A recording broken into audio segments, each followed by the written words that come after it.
Welcome back to my channel Kittu Anyan vlogs. ఈరోజు video వచ్చేసి tomato curry ఎలా తయారు చేయాలో చూద్దాం.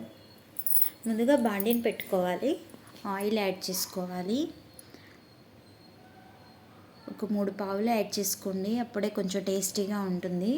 తర్వాత తాలింపు గింజలు కూడా యాడ్ చేసుకుందాం. ఎండుమిర్చి, కరివేపాకు యాడ్ చేసుకోవాలి. ఇవి బాగా వేగిన తర్వాత ఆనియన్స్, పచ్చిమిర్చి కూడా యాడ్ చేసుకుందాం.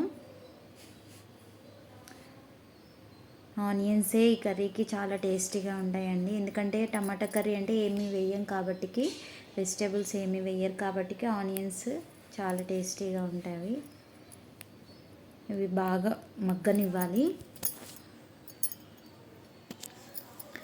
మగ్గిన తర్వాత కొంచెం పసుపు యాడ్ చేసుకోండి. మొత్తం కలిసే విధంగా తిప్పుకోవాలి. కొంచెం లో ఫ్లేమ్లోనే పెట్టుకోండి, హై ఫ్లేమ్లో పెట్టుకున్నారంటే మాడిపోతుంది.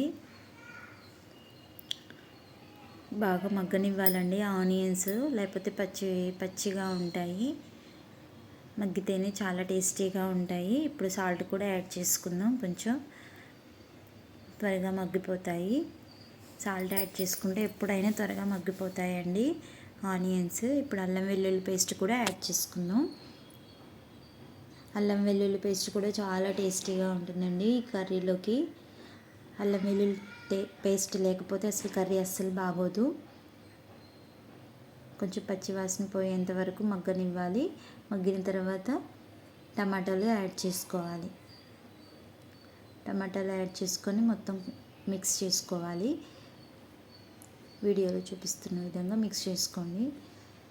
ఆ తర్వాత మూత పెట్టుకొని ఒక 10-15 నిమిషాల పాటు సిమ్లో ఉడికించుకోవాలి. ఉడికించుకున్న తర్వాత చూసారు కదండి, ఆల్రెడీ ఉడికిపోయింది. ఉడికించుకున్నాక ఇప్పుడు కొంచెం కారం యాడ్ చేసుకుందాం, రుచికి సరిపడా. కారం ఎక్కువ తినేవాళ్ళు ఎక్కువ యాడ్ చేసుకోండి, మేము తక్కువ తింటాం కాబట్టి కొంచెం తక్కువ యాడ్ చేసుకున్నాం. మొత్తం కలుపుకోవాలి.